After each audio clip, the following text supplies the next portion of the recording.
Okay, ಎಲ್ಲರಿಗೂ ನಮಸ್ಕಾರ.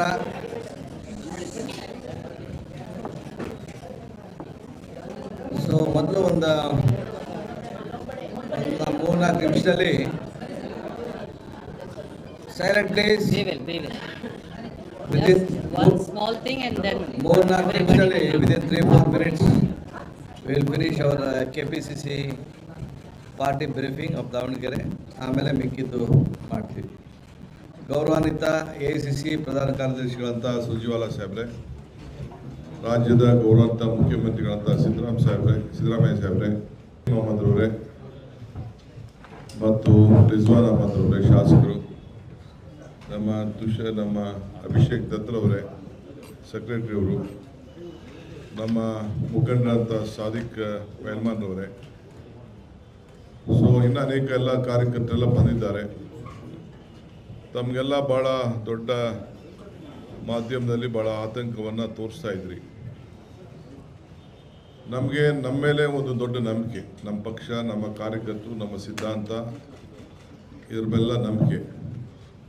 ನಾನು, ಮುಖ್ಯಮಂತ್ರಿಗಳು, AICC ಜನರಲ್ ಸೆಕ್ರೆಟರಿಯವರು, ನಮ್ಮ ಯುವ ಶಾಸಕರುಗಳಾದ ಸಲೀಂ ಅಹಮದ್ ಮತ್ತು ರಿಜ್ವಾನ್ ಅವ್ರಿಗೆ ನಮ್ಮ ಇಂಡಿಪೆಂಡೆಂಟ್ ಆಗಿ, ನಮ್ಮ ರೆಬೆಲ್ ಆಗಿ ಅರ್ಜಿ ಹಾಕಿದಂಥ ಕ್ಯಾಂಡಿಡೇಟ್ ಹತ್ರ ಹೋಗಿ ಮಾತಾಡಿ ಮನವೊಲಿಸಬೇಕು ಅಂತೇಳಿ ಮುಖ್ಯಮಂತ್ರಿಗಳು ನಾವೆಲ್ಲ ಸೇರಿ ಒಟ್ಟಿಗೆ ಅವ್ರಿಗೆ ಜವಾಬ್ದಾರಿಯನ್ನು ವಹಿಸಿತು. ಸೊ ಇನ್ನು ಇಬ್ಬರು ಲೀಡರ್ಸ್ಗೂ ವಹಿಸಿದ್ದು. ಕೆಲವರು ಕೇರಳಕ್ಕೆ ಹೋಗ್ತಾ ಇದ್ದೀವಿ ಅಂತ ಅಂದರು, ಕೆಲವರು ಬೇರೆ ಜವಾಬ್ದಾರಿಯನ್ನು ವಹಿಸ್ಕೊಂಡಿದ್ದೀವಿ ಅಂತ ವಿಚಾರ ತಿಳಿಸಿದ್ರು. ಆಮೇಲೆ ನೀವೇ ಹೋಗಿ ಅಂತ ತಿಳಿಸ್ತು. ಲಾಸ್ಟ್ ಮೂಮೆಂಟ್ವರೆಗೂ ಅವ್ರು ಹೋಗಿ ಸ್ವಲ್ಪ ವಿಡ್ರಾ ಮಾಡೋಕ್ಕೆ ಸ್ವಲ್ಪ ಟೈಮ್ ಕಡಿಮೆ ಇತ್ತು. ಸೊ ವಿಡ್ರಾ ಮಾಡ್ಕೊಳಕ್ಕಾಗಲಿಲ್ಲ. ಆಮೇಲೆ ಅವರೆಲ್ಲ ಮನವರಿಕೆ ಮಾಡಿ ಮುಖ್ಯಮಂತ್ರಿಗಳ ಹತ್ರ, ನನ್ನ ಹತ್ರ ಎಲ್ಲ ಮಾತಾಡಿಸಿ, ಸೊ ನಮ್ಮ ಪೈಲ್ಮಾನ್ರವರು, ನಾನು ಹುಟ್ಟಲಾಗಿಂದನೂ ಕಾಂಗ್ರೆಸ್ ಬೆಳೆಸಿದ್ದೀನಿ. ನನ್ನ ಮಕ್ಕಳು, ನನ್ನ ತಮ್ಮ ಬ್ಲಾಕ್ ಪ್ರೆಸಿಡೆಂಟು, ನನ್ನ ಮಗ ಯೂತ್ ಕಾಂಗ್ರೆಸ್ ಪ್ರೆಸಿಡೆಂಟು, ನಾನು ಕಾಂಗ್ರೆಸ್ಸಿಗ ಅಂಥೇಳಿ ಅವರು ಕೂಡ ಅವರ ನೋವನ್ನು ಕೂಡ ಅವ್ರು ಹೇಳಿಕೊಂಡ್ರು. ಕೇಳೋದೇನು ತಪ್ಪೇನಿಲ್ಲ, ಅವರ ಹಕ್ಕು, ಅವರ ಜವಾಬ್ದಾರಿ. ನಾಯಕತ್ವವನ್ನು ಮೊದಲಿಂದ 40 ವರ್ಷದಿಂದ ಮಾಡಿದ್ದಾರೆ. ಅವ್ರಿಗೂ ನಮ್ಮ ಸಾವಿರ ಶಿವಶಂಕರಪ್ಪು ಇರುತ್ತಂಥ ಒಂದು ದೊಡ್ಡ ಸಂಬಂಧ ಇದೆಯಲ್ಲ, ರಾಮ ಲಕ್ಷ್ಮಣಂತೆ ಅವರಿಬ್ಬರು ಕೂಡ ಒಟ್ಟಿಗೆ ನಾನು 11-12 ಗಂಟೆಗೆ ಬೆಂಗಳೂರು ತಲುಪ್ತೇನೆ ಅಂತೇಳಿ ಮಾತು ಕೊಟ್ಟು ಅವರೆಲ್ಲ ನಾಯಕರುಗಳನ್ನ ಕರ್ಕೊಂಡು ಇವತ್ತು ಬಂದು ಮುಖ್ಯಮಂತ್ರಿಗಳನ್ನು, ನನ್ನ ಬಂದು ಮತ್ತು ಸುರ್ಜೇವಾಲಾ ಸಾಹೇಬ್ರನ್ನ ಭೇಟಿ ಮಾಡಿ, ನಾನು ಈ ಪಕ್ಷನ ಉಳಿಸ್ಕೊಳ್ತೇನೆ, ಪಕ್ಷನ ಗೆಲ್ಲಿಸ್ತೇವೆ, ಎಲ್ಲರ ಜವಾಬ್ದಾರಿ ನಾವು ತೆಗೆದುಕೊಳ್ತೇವೆ, ಪಕ್ಷ ನಮಗೆ ಇಂಪಾರ್ಟೆಂಟು, ದೇಶಕ್ಕೆ ಒಂದು ದೊಡ್ಡ ಸಂದೇಶ ಹೋಗಬೇಕು ಅಂತ ತೀರ್ಮಾನ ಮಾಡಿ ಇವತ್ತು ನಮ್ಮ ಪಕ್ಷಕ್ಕೆ ನಾನು ದ್ರೋಹ ಮಾಡೋದಿಲ್ಲ, ನಾನೊಬ್ಬ ಕಾಂಗ್ರೆಸ್ಸಿಗನಾಗಿರ್ತೇನೆ ಅನ್ನೋದನ್ನು ಅವರು ನಮಗೆ ತಿಳಿಸಿ ಇವತ್ತು ನಿಮ್ಮ ಮುಂದೆ, ನಿಮ್ಮ ಕಣ್ಣುಗಳಿಗೆ, ನಿಮ್ಮ ಕ್ಯಾಮ್ರಾಗೆ ಎಲ್ಲ ಕೂಡ ಇವತ್ತು ಸಾಕ್ಷಿಯಾಗಿದ್ದಾರೆ. ಸೊ ಇಡೀ ರಾಜ್ಯದ ಕಾಂಗ್ರೆಸ್ ಪಕ್ಷ, ಮುಖ್ಯಮಂತ್ರಿ ನಾನು ಮತ್ತು ಎಲ್ಲ ನಮ್ಮ ಮುಖಂಡಗಳು, ನಮ್ಮ ಸಾದಿಕ್ ಪೈಲ್ಮಾನ್ರವ್ರಿಗೆ ನಾನು ಅಭಿನಂದಿಸ್ತೇನೆ. ಪಕ್ಷ ಅವ್ರ ಜೊತೆ ಯಾವಾಗಲೂ ಕೂಡ ಈ ಒಂದು ನಿಯತ್ತು, ಶಿಸ್ತು, ಆ ಹೋರಾಟ, ತ್ಯಾಗ, ಇದಕ್ಕೆಲ್ಲ ಕೂಡ ಅವ್ರಿಗೆ ಗೌರವವನ್ನು ಸಲ್ಲಿಸ್ತದೆ. ಸೊ ಆ ಕೆಲಸ ಕೂಡ ನಾನು, ಮುಖ್ಯಮಂತ್ರಿಗಳು ಇಬ್ಬರು ಕೂಡ ಈ ಬಗ್ಗೆ ವ್ಯಾಪಕವಾಗಿ ಚರ್ಚೆ ಮಾಡಿದ್ದೇವೆ. ಸೊ ಅವ್ರಿಗೆ ನಾನು ತುಂಬ ಹೃದಯದಿಂದ ಅಭಿನಂದನೆಯನ್ನು ಸಲ್ಲಿಸ್ತೇನೆ. ಅವ್ರಿಗೇನು ನಾನೇನು ಹೊಸದಾಗಿ ಶಾಲಾ ಕೊಟ್ಟು ಕರ್ಕೊಳ್ಳೋಂಥ ಅವಶ್ಯಕತೆ ಇಲ್ಲ. ಅವರ ಎದೆಯಲ್ಲಿ, ಅವರ ಹೃದಯದಲ್ಲಿ ಎಲ್ಲ ಕೂಡ ಪಕ್ಷ ನಿಮ್ಮ ಕಣ್ಣೆದುರುಗಡೆ ಕಾಣ್ತಾ ಇದೆ. ಆದ್ದರಿಂದ ನಾನು ಪಕ್ಷ, ಮುಖ್ಯಮಂತ್ರಿ ಪರವಾಗಿ ಮತ್ತು AICC ಪರವಾಗಿ ನಾನು ಅವರಿಗೆ ತುಂಬ ಹೃದಯದ ಅಭಿನಂದನೆಯನ್ನು ಸಲ್ಲಿಸಲಿಕ್ಕೆ ನಾನು ಬಯಸ್ತೇನೆ. ಸಾಹೇಬ್ರೆ,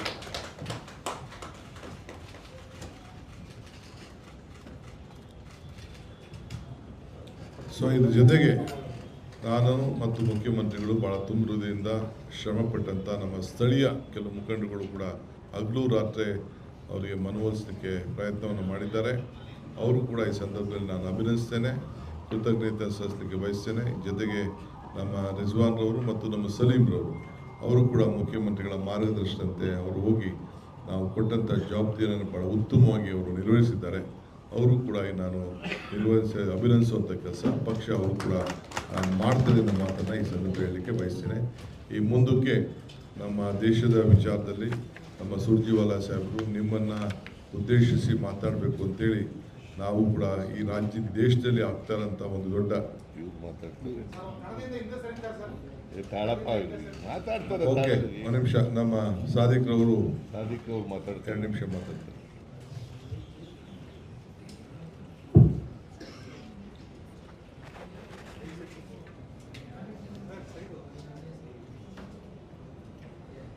ಈ ರಾಜ್ಯದ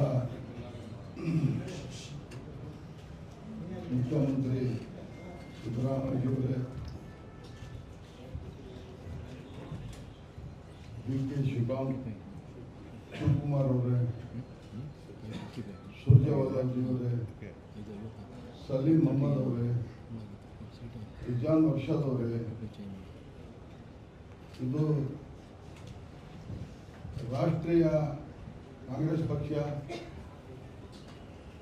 ಈ ನಾಡಿನಲ್ಲಿ ಕಾಂಗ್ರೆಸ್ ಆಡಳಿತ ಮಾಡ್ಕೊಂತ ಬಂದಿದೆ. ನಮಗೆ ಎಲ್ಲರಿಗೂ ಗೊತ್ತಿರೋಂಥ ವಿಷಯ. ಒಂದು ಮನೆಯಲ್ಲಿ ಅಣ್ಣ ತಮ್ಮಂದರಲ್ಲಿ ಹೊಡೆದು ಬಂದರೆ ಹಿರಿಯರು ಯಾರೋ ಒಬ್ಬರು ಸಂಜಾಯಿಸ್ತಾರೆ. ಹೊಡೆದು ಬಂದದ್ದು ನಮ್ಮನ್ನು ಹಿರಿಯರು ನಮ್ಮ ಮನೆಯವರು ಕುಟುಂಬದವರಾದ ನನಗೆ ಕರೆದು ಸಂಜಾಯಿಸಿ ನಾನು ಪುನಃ ಆ ಮನೆಗೆ ಮತ್ತೆ ಮರಳಿ ಬಂದಿದ್ದೀನಿ. ಖಂಡಿತವಾಗೂ ನಮ್ಮ ಎಸ್ ಮಲ್ಲಿಕಾರ್ಜುನ್ ಅವರು, ಪರ್ಬಾ ಮಲ್ಲಿಕಾರ್ಜುನ್ ಅವರು, ಶಾಮನೂರು ಶಿವಶಂಕರಪ್ಪ ನಿಧನ ಆದ ನಂತರ ಅವರ ನಮ್ಮ ರಾಜಕೀಯ ಗುರುಗಳು, ಈ ರಾಜ್ಯಕ್ಕೆ ಹಿರೇಶಿವರ ಅಧ್ಯಕ್ಷರು, ಅವರ ಕೊಡುಗೆ ನಮ್ಮ ರಾಜ್ಯಕ್ಕೆ ನಮ್ಮ ಜಿಲ್ಲೆಗೆ ಭಾಳ ಇದೆ. ಅವರ ಅನುಕಂಪ ಊರು ದೃಷ್ಟಿಲೆ ಒಳ್ಳೆ ಕೆಲಸಗಳು ಆಗಬೇಕು, ಜನಗಳು ಆರೋಗ್ಯದಿಂದ ಇರಬೇಕು ಅಂತಕ್ಕದ್ದು ಅವ್ರದ್ದು ಕನಸು. ಆದರೆ ಈಗ ನಮ್ಮ ಎಸ್ ಮಲ್ಲಿಕಾರ್ಜುನ ಮಗನಿಗೆ ಕಾಂಗ್ರೆಸ್ ಪಕ್ಷದಿಂದ ಟಿಕೆಟ್ ಸಿಕ್ಕಿದೆ. ಖಂಡಿತವಾಗೂ ಅಲ್ಪಸಂಖ್ಯಾತರು, ಅಹಿಂದ ವರ್ಗದ ಜನ, ಎಲ್ಲ ಧರ್ಮದ ಜನ ಅವರಿಗೆ ಭುಜ ಹಚ್ಚಿ ಅಂತರ ಮತದಿಂದ 9ನೇ ತಾರೀಕಿಗೆ ನಾವು ಮತ ನೀಡಿ ನಾವು ವಿಧಾನಸಭೆಗೆ ಅವರಿಗೆ ಕಳಿಸ್ಕೊಡ್ತೀವಿ ಅಂತೇಳಿ ತಮ್ಮ ಮೂಲಕ ಮಾಧ್ಯಮರ ಮೂಲಕ ಹೇಳಕ್ಕೆ ನಾನು ಇಷ್ಟಪಡ್ತೀನಿ. Thank you. ಆಮೇಲೆ ರಿಟೈರ್ ಆಗ್ತಾ ಇದ್ದೀನಿ. We'll take questions later. You can say. ಎಲೆಕ್ಷನ್ನಿಂದ ನಾನು ಕಾಂಗ್ರೆಸ್ನವೇ, ಕಾಂಗ್ರೆಸ್ನವನೇ ನೀನು. ಹಳವ. ನಾನು ರಿಟೈರ್ಮೆಂಟ್ ಆಗಿ ನಾನು ಕಾಂಗ್ರೆಸ್ಸಿಗೆ ಪೂರ್ಣ ಯಾವ ಥರ ನಾನು ಸ್ಪರ್ಧೆಯಿಂದ ರಿಟೈರ್ಡ್ ಆಗಿದ್ದೀನಿ. ಪಕ್ಷ ಬಂಡಾಯ ಪಕ್ಷದಿಂದ ಸ್ಪರ್ಧೆಯಿಂದ ನಾನು ರಿಟೈರ್ಡ್ ಆಗಿದ್ದೀನಿ. ಕಾಂಗ್ರೆಸ್ಸಿಗೆ ನಾನು ಭುಜ ಹಚ್ಚಿ ಗೆಲ್ಲಿಸಿ ನಾನು ಕಳಿಸ್ಕೊಡ್ತೇನೆ ಅಂತೇಳಿ ತಮ್ಮ ಮೂಲಕ ನಾನು ಹೇಳಕ್ಕೆ ಇಷ್ಟ. ಓಕೆ, ಒಂದು ನಿಮಿಷ ಆಫ್ ಮಾಡಿ. ಈಗ ನೋ ಕಂಡೀಷನ್ ಅವೆಲ್ಲ ಏನಿಲ್ಲ, ಬೇರೆ ಏನು ಚರ್ಚೆ ಇಲ್ಲ, ಯಾವ ಕಂಡೀಷನ್ ಇಲ್ಲ. ಅವ್ರು ರಿಟೈರ್ಡ್ ಆಗಿದ್ದಾರೆ. ಮಿಕ್ಕಿದ ಬೇರೆ ವಿಚಾರ ಮಾತಾಡ್ತೀವಿ. ಎಲ್ಲರಿಗೂ ನಮಸ್ಕಾರ. ಮಿಕ್ಕಿದವರೆಲ್ಲ ಹೊರಡಿ, ಬೇರೆ ವಿಚಾರ ಮಾತಾಡ್ತೀನಿ ಹೊರಗಡೆ. ಅವರು ಟಿಕೆಟ್ ಕೇಳಿದ್ರು. ಈಗ ಅವರು ಟಿಕೆಟ್ ಕೇಳಿದ್ರು. ಪೈಲ್ವಾನ್ ಸಾದಿಕ್ ಅವರು ಕೂಡ ಟಿಕೆಟ್ ಕೇಳಿದ್ರು, ಅರ್ಜಿ ಹಾಕಿದ್ರು.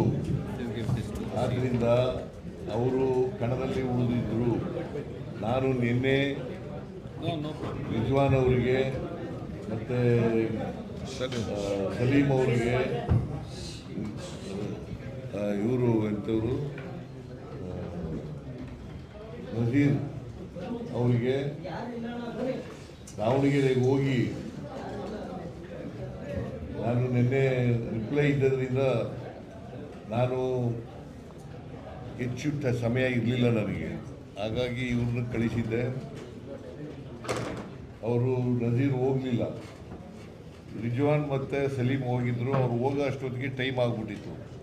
ಸೊ ಹಂಗಾಗಿ ತೆಗಿಸೋಕ್ಕಾಗಲಿಲ್ಲ. ಅವರು ವಾಪಸ್ ತೆಗಿಸೋಕ್ಕಾಗಲಿಲ್ಲ. ಸೊ ಅವರು ಮನವೊಲಿಸಿ ಅವ್ರನ್ನ ರಿಟೈರ್ ಆಗಬೇಕು ಅಂತ ಹೇಳಿ ಅವರು ಒಪ್ಕೊಂಡು, ಯಾಕೆಂದರೆ ಅವರು ಕಾಂಗ್ರೆಸ್ನಲ್ಲೇ ಸುಮಾರು 40 ವರ್ಷಗಳಿಗೂ ಹೆಚ್ಚು ಕಾಲದಿಂದ ಇದ್ದಾರೆ ಕಾಂಗ್ರೆಸ್ನಲ್ಲಿ. ಕಾಂಗ್ರೆಸ್ಸಿನ ಕಟ್ಟಾಳು ಅವರು, ನಿಷ್ಠಾವಂತ ಕಾರ್ಯಕರ್ತ. ಸೊ ಮುಸಲ್ಮಾನರು ಸುಮಾರು 70 ಮತದಾರರಿದ್ದಾರೆ. ಅವರು ಕೂಡ ಟಿಕೆಟ್ ಬಯಸಿದ್ರು. ಇವೆಲ್ಲನೂ ಪರಿಶೀಲನೆ ಮಾಡಿ ಕೊನೆಗೆ ಮಲ್ಲಿಕಾರ್ಜುನ್ ಅವರ ಮಗನಿಗೆ ಕೊಡಬೇಕು ಅಂತ. ಯಾಕೆಂದರೆ ನಮ್ಮಲ್ಲಿ ಯಾರು ನಿಧನ ಆಯ್ತಾರೆ ಅವ್ರ ಮನೆಯವರಿಗೆ ಕೊಡ್ತಕ್ಕಂಥದ್ದು ಒಂದು ಪದ್ಧತಿ. ಈ ಪದ್ಧತಿಯಿಂದ ಮಲ್ಲಿಕಾರ್ಜುನ ಅವರ ಮಗನಿಗೆ ಕೊಟ್ಟಿದ್ದೀವಿ, ಸಮರ್ಥನ್ ಅವರಿಗೆ. ಇವರು ಕೂಡ ಆಕಾಂಕ್ಷಿಯಾಗಿದ್ದರು. ಇವರು ಈಗ ಇವತ್ತು ನಮ್ಮ ಚುನಾವಣಾ ಸ್ಪರ್ಧೆಯಿಂದ ನಿವೃತ್ತರಾಗಿದ್ದಾರೆ. ನಿನ್ನೆ 11 ಜನ ವಾಪಸ್ ತಗೊಂಡಿದ್ದಾರೆ, ಅವರ ನಾಮಿನೇಷನನ್ನು ವಾಪಸ್ ತಗೊಂಡಿದ್ದಾರೆ. ಸೊ ಅದರಿಂದ ಸಲೀಂ ಅವರಿಗೆ ಮತ್ತು ರಿಜ್ವಾನ್ ಅವರಿಗೆ ನಾನು ಧನ್ಯವಾದಗಳನ್ನು ಈ ಸಂದರ್ಭದಲ್ಲಿ ಹೇಳಲಿಕ್ಕೆ ಬಯಸ್ತಾ ಇದ್ದೇನೆ. ಮತ್ತು ಎಲ್ಲ ಪೈಲ್ವಾನ್ ಸಾದಿಕ್ ಭಾಳ ವರ್ಷಗಳಿಂದ ನನಗೂ ಅವ್ರ ಪರಿಚಯ. ಸಾದಿಕ್ ಅವ್ರು ಪೈಲ್ವಾನ್ ಕುಸ್ತಿ ಮಾಡ್ತಾ ಇದ್ದಾಗಿಂದ ಪರಿಚಯ. ನಾನು ಕುಸ್ತಿ ನೋಡೋಕೆ ಹೋಗ್ತಿದ್ದೆ, ಇವರು ಕುಸ್ತಿ ನೋಡೋಕ್ಕೆ ಹೋಗ್ತಾ ಇದ್ದೆ. ಸಾದಿಕ್ ಕುಸ್ತಿ ಮೈಸೂರಿನಲ್ಲಿ ಕುಸ್ತಿ ಅಖಾಡ ಇತ್ತು ಒಂದು, ಅದು ಚೆನ್ನೈ ಅಖಾಡ. ಚೆನ್ನೈನವರ ಅಖಾಡ, ಅಲ್ಲಿ ಕುಸ್ತಿ ನಡೆಯೋದು. ಆಗ ಹೋಗ್ತಾ ಇದ್ದೆ. ಇವರು ಚಾರ್ಲಿ ಅಂತ ಇನ್ನೊಬ್ಬಿದ್ರು, ದೊಡ್ಡ ಚಾರ್ಲಿ ಅಂತ, ದಾವಣಗೆರೆಯವರು. ಅವರು ದೊಡ್ಡ ಪೈಲ್ವಾನ್, ಇವರು ದೊಡ್ಡ ಪೈಲ್ವಾನ್. ಇವ್ರು ಕುಸ್ತಿ ನೋಡೋಕೆ ಹೋಗ್ತಿದ್ದೆ. ಸೊ ಇವರು ಆಕಾಂಕ್ಷಿಯಾಗಿದ್ದರು. ಆಕಾಂಕ್ಷಿಗಳಾಗೋದು ತಪ್ಪೇನಿಲ್ಲ. ಬಿಕಾಸ್ ಅಲ್ಲಿ ಮತದಾರರಿದ್ದರು, ಮುಸ್ಲಿಂ ಮತದಾರರಿದ್ದರು. ಅವರು ಕ್ಯಾಂಡಿಡೇಟ್ ಆಗಬೇಕು ಅಂತ ಬಯಸಿದರೆ ತಪ್ಪೇನಿಲ್ಲ. ಆದರೆ ಎಲ್ರಿಗೂ ಕೊಡೋಕ್ಕಾಗಲ್ಲ. ಕಾಂಗ್ರೆಸ್ನ ನೀತಿಯಂತೆ ಯಾರು ಮರಣ ಹೊಂದಿದ್ದಾರೆ ಅವ್ರ ಮನೆಯವರಿಗೆ ಕೊಡೋದು ಅಂತ ಹೇಳಿ ಬಾಗಲಕೋಟೆಯಲ್ಲಿ 2 ಬೈ ಎಲೆಕ್ಷನ್ಗಳು ನಡೀತಾ ಇದೆ. ಒಂದು ಬಾಗಲಕೋಟೆ, ಇನ್ನೊಂದು ದಾವಣಗೆರೆ. ದಾವಣಗೆರೆಯಲ್ಲೂ ಶಿವಶಂಕರಪ್ಪನವ್ರ ಮೊಮ್ಮಗನಿಗೆ ಕೊಟ್ಟಿದ್ದೀವಿ. ಆಮೇಲೆ ಮೇಟಿಯವರು ಕಾಲ ಆದರೂ ಅವರ ಮಗನಿಗೆ ಕೊಟ್ಟಿದ್ದೀವಿ, ಕಿರಿ ಮಗನಿಗೆ. 2 ಕಡೆ ಗೆಲ್ತೀವಿ. ನಾನು ಪೈಲ್ವಾನ್ ಸಾದಿಕ್ ಅವರಿಗೆ ಧನ್ಯವಾದಗಳನ್ನು ಹೇಳಲಿಕ್ಕೆ, ಯಾಕೆಂದರೆ ನಮ್ಮ ಮಾತನ್ನು ನಂಬಿ ನಾನು ಮತ್ತು DK ಶಿವಕುಮಾರ್ ಮಾತುಗಳನ್ನು ಅವರು ಒಪ್ಕೊಂಡು ವಾಪಸ್ ಇವತ್ತು ರಿಟೈರ್ ಆಗಿದ್ದಾರೆ. ಅವರಿಗೆ ಧನ್ಯವಾದಗಳನ್ನು ಪಕ್ಷದ ವತಿಯಿಂದ ಹೇಳಲಿಕ್ಕೆ ಬಯಸ್ತಾ ಇದ್ದೀನಿ. ನಮಸ್ಕಾರ. ಆಯಿತು, ಅದೆಲ್ಲ ಬಿಡಿ, ಅದೆಲ್ಲ ಏನಿಲ್ಲ. ಚರ್ಚೆ ಮಾಡೋಕ್ಕೆ ಹೋಗಬೇಡಿ. ಚರ್ಚೆನ ನಾವು ಮಾತಾಡೋದಿಲ್ಲ, ಉತ್ತರನೂ ಕೊಡೋದಿಲ್ಲ, ತಲೆ ಕೆಡಿಸ್ಕೋಬೇಡಿ. ಓಕೆ, ನಮಸ್ಕಾರ. ಈಗ ನಾನು ನಮ್ಮ ಜನರಲ್ ಸೆಕ್ರೆಟರಿ ಅವರು ದೆಹಲಿಯಿಂದ ಬಂದಿದ್ದಾರೆ, ಮುಖ್ಯಮಂತ್ರಿಗಳು ಕೂಡ ಆಗಿದ್ದಾರೆ. ಸೊ ಈಗ ಇದೊಂದು ಭಾಳ ಪವಿದೆ. ಈ ಜನಕ್ಕೆ ನೋಯ್ತಾ ಇರೋಂಥ ಒಂದು ದೊಡ್ಡ ಸಮಸ್ಯೆ. ಪ್ರತಿದಿನ 1000 ಕೋಟಿ ರೂಪಾಯಿಯಷ್ಟು BJPಯವರು ನಮ್ಮ ಜನರ ಹಣವನ್ನು ಹಿಂಡ್ತಾ ಇದ್ದಾರೆ. ಈ ವಿಚಾರವಾಗಿ ಇವತ್ತು ನಾವು ನಿಮಗೆಲ್ಲ ಕೂಡ ಯಾವ ರೀತಿ ಏನಾಗ್ತಾ ಇದೆ ಅಂಥೇಳಿ ಮುಖ್ಯಮಂತ್ರಿಗಳು ಮತ್ತು ನಮ್ಮ ಸುರ್ಜಿವಾಲಾ ಸಾಹೇಬರು ಇದನ್ನು ನಿಮ್ಮ ಬಗ್ಗೆ ಮಂದಟ್ಟು ಮಾಡಿಕೊಡ್ತಾರೆ. ಆ ದೃಷ್ಟಿಯಿಂದ ಈ ಒಂದು ಮಾಧ್ಯಮ ಗೋಷ್ಠಿಯನ್ನು, ತುರ್ತುಗೋಷ್ಠಿಯನ್ನು ನಮ್ಮ ನಾಡಿನ ಜನತೆಗೆ ಪೆಟ್ರೋಲು, ಡೀಸೆಲ್ಲು ಮತ್ತು ಗ್ಯಾಸ್ನಲ್ಲಿ ಏನು ತೊಂದರೆ ಆಗ್ತಾಯಿದೆ, ಇದಕ್ಕೆ ಸರ್ಕಾರ ಏನು ವಿಫಲ ಆಗ್ತಾಯಿದೆ, ಈ ಸಮಸ್ಯೆ ಅಲ್ಲದೆ ಕೂಡ ಯುದ್ಧದ ಸಮಸ್ಯೆ ಇದ್ದರೂ ಕೂಡ ಯಾವ ರೀತಿ ನಮಗೆ ರಕ್ಷಣೆ ಮಾಡೋಕ್ಕಾಗಲಿಲ್ಲ ಅನ್ನೋದು ಕೂಡ ತಾವೆಲ್ಲ ಅರ್ತಿದ್ದೀರಿ, ನಾವು ಅನುಭವಿಸ್ತಾ ಇದ್ದೀರಿ. ವೋಟ್ಗಳು ಏನಾಗ್ತಾಯಿದೆ, ಪೆಟ್ರೋಲ್ ಡೀಸೆಲ್ ಏನಾಗ್ತಾಯಿದೆ, ಗ್ಯಾಸ್ ಏನಾಗ್ತಾಯಿದೆ ಅಂತ ನಮಗೆ ಅನುಭವ ಆಗ್ತಾಯಿದೆ. ಈ ದೃಷ್ಟಿಯಿಂದ ಇವತ್ತು ಮಾಧ್ಯಮ ಗೋಷ್ಠಿಯನ್ನು ಕರೆದಿದ್ದೇವೆ. So first I would like to request my Surjewala ji just to speak on this.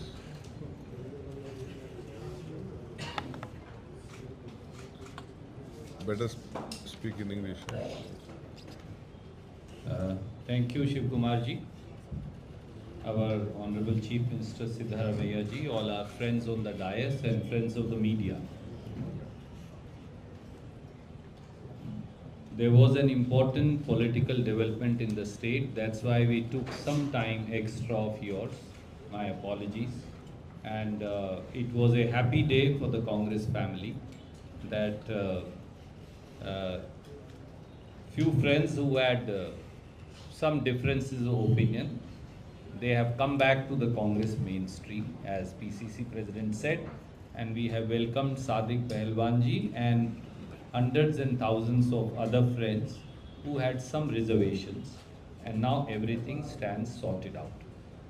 Coming back, Chief Minister, PCC President, myself and all of us are here with an important issue today. Before I raise this, I want to show you a figure that's here, behind you. I can't even count the number of zeros on there. This figure is 43 lakh crore. Do not be shocked. That is the money collected by Modi government and the BJP by taxing people of India over last 11 years. 1,000 crore per day for 11 years every day is how much Modi government has been collecting by imposing excise duty and customs duty on petrol and diesel alone. Friends, as the West Asia crisis looms large, we saw that late yesterday, early morning today, the first private oil company of the country, Naira Energy, which was SR Oil earlier, raised the price of petrol by 5 rupees 30 paisa a litre and raised the price of diesel by 3 rupees a litre. According to us, and that's why CM, Deputy CM, PCC President, we are all here today, this is a prelude to the imminent hike in prices of petrol, diesel and gas as the BJP government awaits once again the conclusion of elections on 9th April and 23rd April. Thereafter they will raise it again.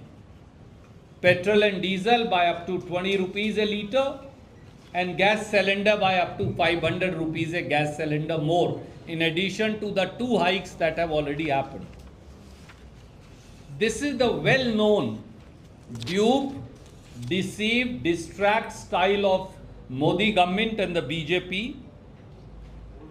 They keep attempting to fool or befool all of us by announcing, they announced reduction in excise duty on petrol and diesel and push to media friends as if prices have gone down. They reduced excise duty on petrol, I was telling PCC President and Chief Minister, from rupees 13 to rupees 10 a litre, and on diesel from rupees 10 a litre to 0. Without but a paisa of relief for the common people of the country. Repeat it. This is called, they reduced excise duty without giving a single paisa of relief to ordinary Indian. This is called balance sheet management, convenient accounting and headline management.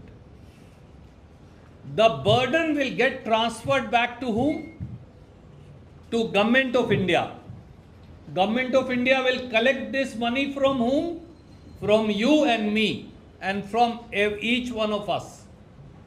And finally it is called inflict 1,000 wounds and then put a band-aid over them. That's what it is called. Friends, the truth is that Modi government's devious and unrelenting taxation of petrol and diesel over last 11 years is a cycle of loot for which Prime Minister must answer, BJP leaders must answer. And I want to place 5-6 facts before you. Number one, over last 11 years, by imposing excise duty on petrol and diesel, Government of India has collected 43 lakh crore. This is 1,000 crore a day. So what I have done is, there is a petroleum analysis cell in Government of India.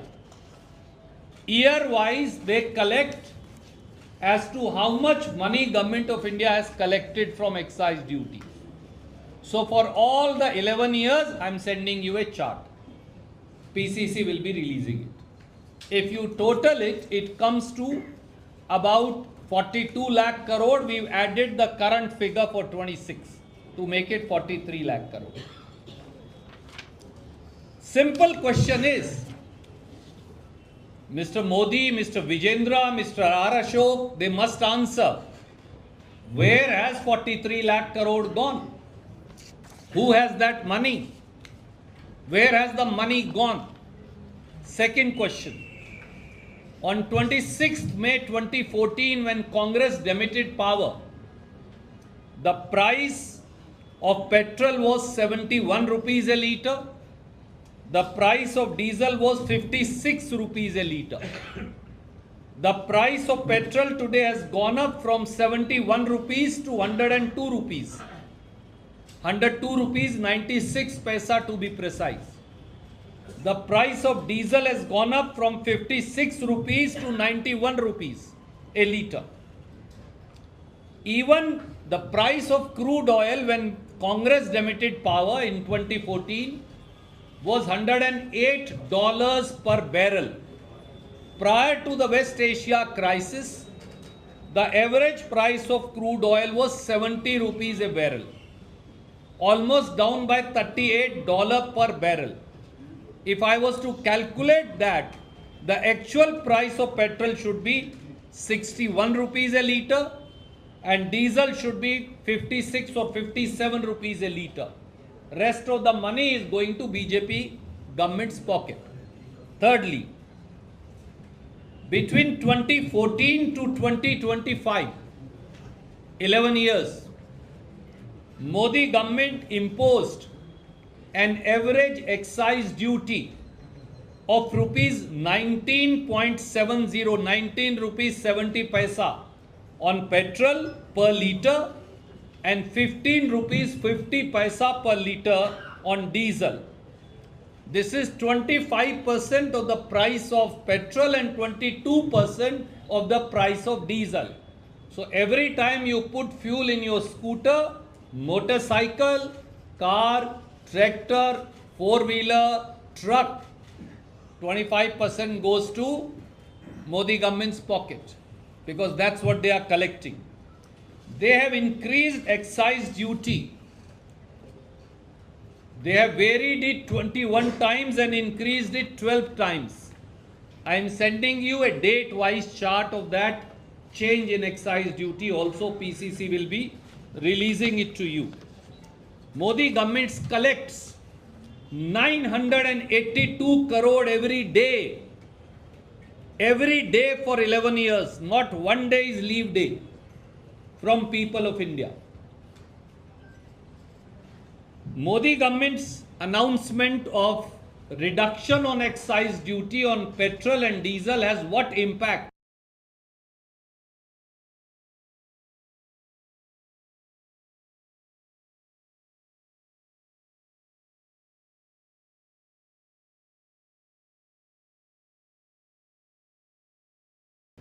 As per will the benefit people of India.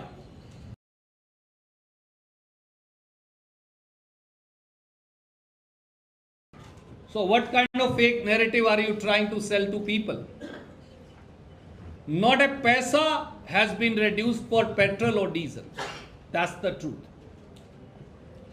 Friends, the vicious design of the BJP government, I said right in the beginning, is to increase price of petrol, diesel and gas on 9th April / 23rd April when the elections conclude.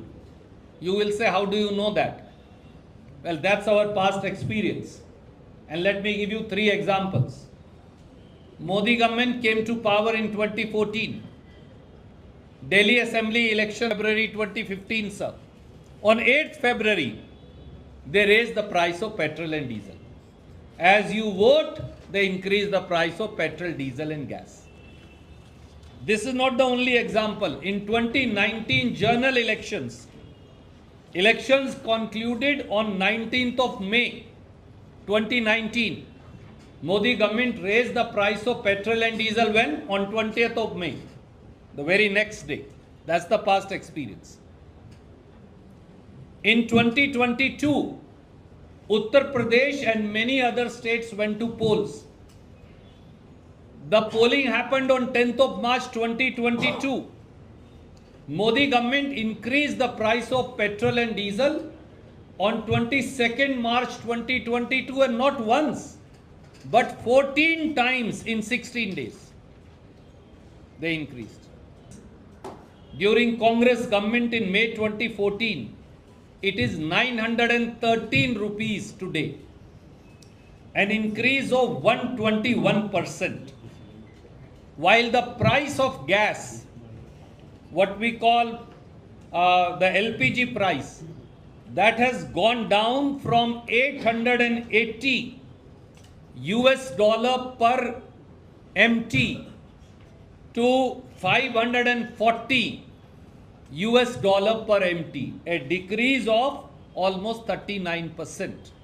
But the price has more than doubled. In addition, the price of commercial LPG during Congress government was 1,541 per cylinder. 1 April, there will be no increase in gas. That is the demand of Mr. Siddaramaiah. That's the demand of Mr. D.K. Shiv Kumar. That's the demand of 144 crore Indians. And Prime Minister must come forward and answer to the nation. Any questions? And I will request our PCC President and CM to very briefly say what they want to say in Kannada, and then we'll take questions. Just one. ಈಗ ನಾವು ಎರಡೇ ವಿಚಾರ ಇಲ್ಲಿ, ದಿನಕ್ಕೆ 1,000 ಕೋಟಿ ರೂಪಾಯಿ ಅಷ್ಟು extra tax collect ಮಾಡ್ತಾ ಇದ್ದೀವಿ. ಇದು ಯಾರಿಗೆ ತಲುಪಬೇಕು? ನಾವು ಹೋರಾಟ ಮಾಡಿದ್ದು 100 ನಾಟ್ ಔಟ್ ಅಂತ ಹೋರಾಟ ಮಾಡಿದ್ದು. ಈಗ ಎಕ್ಸ್ಟ್ರಾ ಮಾಡ್ತಾ ಇದ್ದಾರೆ. ಅದು ಎಲ್ಲಿಗೆ ತಲುಪ್ತಾ ಇದೆ? ನಾವು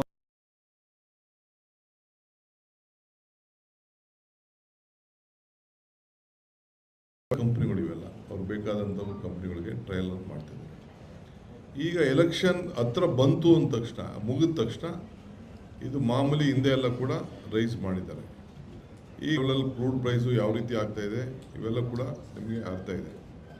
ನಮ್ಮ ರಾಜ್ಯದ ಗ್ರಾಹಕರಿಗೆ ಇವತ್ತು ಏನು ಗ್ಯಾಸ್ ಕೊಡಬೇಕಿತ್ತು ಅದನ್ನು ಸರಿಯಾದ ರೀತಿಯಲ್ಲಿ ಅವ್ರ ಕೈಯಲ್ಲಿ ಕೊಡೋಕ್ಕಾಗ್ತಾ ಇಲ್ಲ. ಈಗ 2 ವ್ಯಾನ್ ಬಂತು, 2 ಇದು ಬಂತು, ಹಡಗುಗಳು ಬಂತು. 2 ಹಡಗು ಬಂದದ್ದು ಹಡಗನ್ನ ಒಂದು ದಕ್ಷಿಣಕ್ಕೆ ಕಳಿಸ್ಬೋದಾಯ್ತಲ್ಲ, ಇಲ್ಲಿ ಕರ್ನಾಟಕಕ್ಕೋ ತಮಿಳ್ನಾಡಿಗೋ ಕಳಿಸಿಸ್ಬಿಟ್ಟು ಒಂದನ್ನು ನಮಗೆಲ್ಲ ಕೊಡ್ಬೋದಾಯ್ತಲ್ಲ. ಈ ಎಲೆಕ್ಷನ್ಗಳಿದೆ, ಕೇರಳಗೆ ತಮಿಳ್ನಾಡಿಗೆ ಅಂತ. ಗುಜರಾತಲ್ಲಿ ಯಾಕೆ ಇಳೀತದು? ಒಂದು ಅಲ್ಲಿಗೆ ಹೋಗ್ಬೋದಾಯ್ತು, ಒಂದು ಅಲ್ಲಿಗೆ ಆ ಕಡೆ ಕೊಟ್ಕೊಂಡು ಒಂದು ಕೆಳಗಡೆ ಮಾಡ್ಬೋದಾಯ್ತು. ಸೊ ದಕ್ಷಿಣ ಭಾರತವನ್ನೇ ಅವರು, ನಾವು ಯಾರು ಇಲ್ಲಿ ತಮಿಳ್ನಾಡಲ್ಲಿ, ಕೇರಳಲ್ಲಿ, ಕರ್ನಾಟಕದಲ್ಲಿ, ಆಂಧ್ರಲ್ಲಿ, ತೆಲಂಗಾಣಲ್ಲಿ ಅವ್ರದ್ದೇನು ಇಲ್ಲಿಲ್ಲ ಅಂಥೇಳಿ ನಮ್ಮ ದಕ್ಷಿಣ ಭಾರತವನ್ನು ಈ ರೀತಿ ಈ ದೃಷ್ಟಿಯಿಂದ, ಕೆಟ್ಟ ದೃಷ್ಟಿಯಿಂದ ಇವತ್ತು ನೋಡ್ತಾ ಇದ್ದಾರೆ. ಒಲೆ ಒರೆಸೋಕ್ಕೂ ಕೂಡ ಈ ಮೊದಲು ನೀವೆಲ್ಲ ಪೆಟ್ರೋಲ್ ಬಂಕ್ನಲ್ಲಿ ನೋಡ್ತಾ ಇದ್ರಿ, ಒಂದು ಹೆಣ್ಮಗಳು, ಮುಸಲ್ಮಾನ್ ಹೆಣ್ಮಗಳು, ಅವ್ರಿಗೆ ಅಭಿನಂದನೆ ಮಾಡ್ತಾ ಇರೋದು ಇದು ಗ್ಯಾಸ್. ಈಗೆಲ್ಲ ಯಾಕೆ ತೆಗೆದಾಕ್ಬಿಟ್ರು? ಇದು ಒಂದು ದೊಡ್ಡ ಪ್ರಶ್ನೆ ಆಗಿದೆ. ಸೊ ಅವ್ರ ಭಾವಚಿತ್ರ ಎಲ್ಲ ಪೆಟ್ರೋಲ್ ಬಂಕ್ಗಳಲ್ಲಿ ಹಾಕ್ಕೊಂಡು ಕೂತಿದ್ರು. ಪೆಟ್ರೋಲು ನಾವು ಹಿಂಗೆ ಮಾಡಿದ್ದೀವಿ, ಗ್ಯಾಸು ಹಿಂಗೆ ಮಾಡಿದ್ದೀವಿ ಅಂತೇಳಿ ಈಗೆಲ್ಲ ಕಣ್ಮರೆ ಆಗ್ಬಿಟ್ಟಿದ್ದಾರೆ. ಅದರಿಂದ ದಿನ ಗ್ರಾಹಕರ ಜೋಬನ್ನು ಪಿಕ್ ಪಾಕೆಟ್ ಮಾಡ್ತಾ ಇರೋ ಮುಖಾಂತರ ನಮ್ಮ ಮತದಾರರಿಗೆ, ನಮ್ಮ ಜನರಿಗೆ ಈ ಜಾಗೃತಿ ಮೂಡಿಸ್ಬೇಕು ಅಂತೇಳಿ ಇವತ್ತು ನಾವು ಈ ಪ್ರೆಸ್ ಕಾನ್ಫರೆನ್ಸನ್ನು ನಿಮಗೆ ಮಂದಟ್ ಮಾಡೋಂಥ ಕೆಲಸವನ್ನು ನಾವು ಮಾಡ್ತಾಯಿದ್ದೇವೆ. ಸೊ ಇವತ್ತು ಏನು ನಾವು ಹೇಳ್ತಾ ಇದ್ದೀವಿ, ಹಿಂದೆ ಎಲ್ಲ ಏನಾಗಿತ್ತು, 2014 26 ಮೇಯಿಂದ ಏನು ಒಂದು ಇನ್ಕ್ರೀಸ್ ಆಯಿತು. ನಮ್ಮ ಸರ್ಕಾರದಲ್ಲಿ 71 ರೂಪಾಯಿ ಇತ್ತು, 71 ರೂಪಾಯಿ ಕೊಡ್ತಾಯಿದ್ದು, 56 ರೂಪಾಯಿ ಡೀಸೆಲ್ ಕೊಡ್ತಾಯಿದ್ದು. ಸೊ ಈಗ 102 ರೂಪಾಯಿ, 103 ರೂಪಾಯಿ ಈಗ ಆಗಿದೆ. ಇದಕ್ಕೇನು ಕಾರಣ? ಯಾಕೆ ಆಯಿಲ್ ಪ್ರೈಸ್ ಕಡಿಮೆ ಇದ್ದರೂ ಕೂಡ, ಕ್ರೂಡ್ ಆಯಿಲ್ ಪ್ರೈಸ್ ಕಡಿಮೆ ಕೂಡ ಈ ರೀತಿ ಯಾಕೆ ಆಗ್ತಾ ಇದೆ? ಸೊ ಅದಕ್ಕೆ ಮುಂಚೆಯಾಗಿ ನಮ್ಮ ಜನತೆ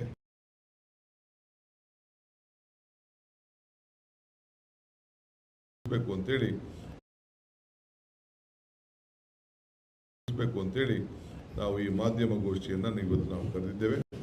ಸೊ ಇವತ್ತೆಲ್ಲ ತಾವೆಲ್ಲ ಕೂಡ ಬಂದಿದ್ದೀರಿ. So chief minister, anything you want please?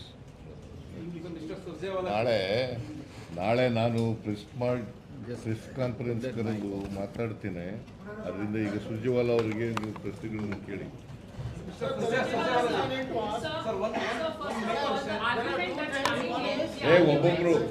ಒಬ್ರು ಅವ್ರು ಕೇಳ್ತಾ ಇದ್ದಾನೆ. I'll come back. ನಾಳಮ್ಮ ಹೆಣ್ಮಗಳು